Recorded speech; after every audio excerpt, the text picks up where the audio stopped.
There have been plenty of headlines in recent weeks announcing that Democrats have a problem in the state of Michigan when it comes to the 2024 election. And while, yes, it is true that President Biden has some real work ahead of him in that state, particularly with the state's Arab American voters, there is another side to the Michigan story that has gone largely overlooked. For all the issues Michigan Democrats are facing, the Michigan Republican Party appears to be collapsing in on itself, like a souffle. It started last year when Michigan Republicans chose Kristina Karamo to be the new head of the Michigan State Republican Party. Karamo was a vocal election denier who had just lost the race for Michigan Secretary of State and never conceded. Connection? Possibly so.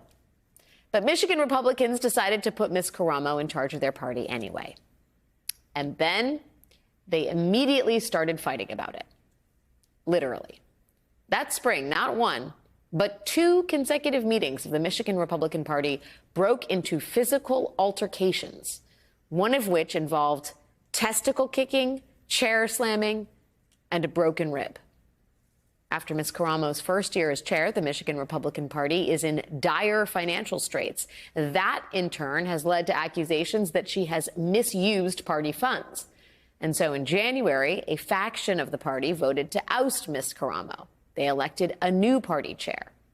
The only problem was that Kristina Karamo is an election denier, and election deniers do not admit defeat or concede power. That's kind of their whole shtick. So began the Michigan Republican Party's civil war. Kristina Karamo refused to accept that she was legitimately ousted. Michigan Republicans ended up with two competing official Republican Party websites, both declaring a different person to be the party's official chair. Last week, the National Republican Party stepped in and officially recognized the new chair over Kristina Karamo. But Kristina Karamo is still not admitting defeat.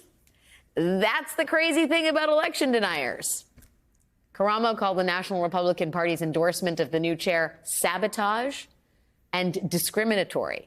She called the Republicans who voted to oust her a, quote, imposter organization fraudulently claiming to be the Michigan Republican Party.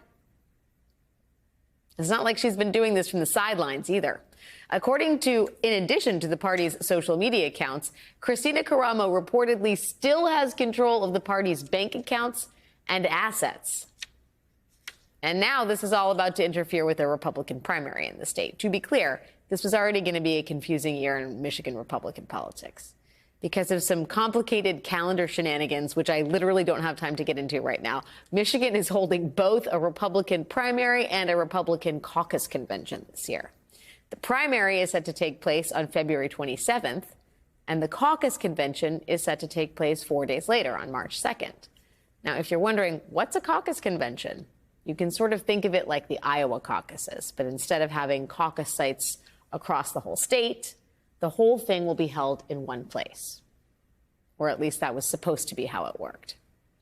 Because now the two factions of the Michigan Republican Party are holding two separate caucus conventions in two separate cities, each one claiming to be the official Republican caucus. So that means there will be one Republican primary and two Republican caucus conventions this year, which is, I mean, hey, why not? It's not like Michigan is going to be an important battleground state this year and Republicans really need to have all their ducks in a row. Wait a second.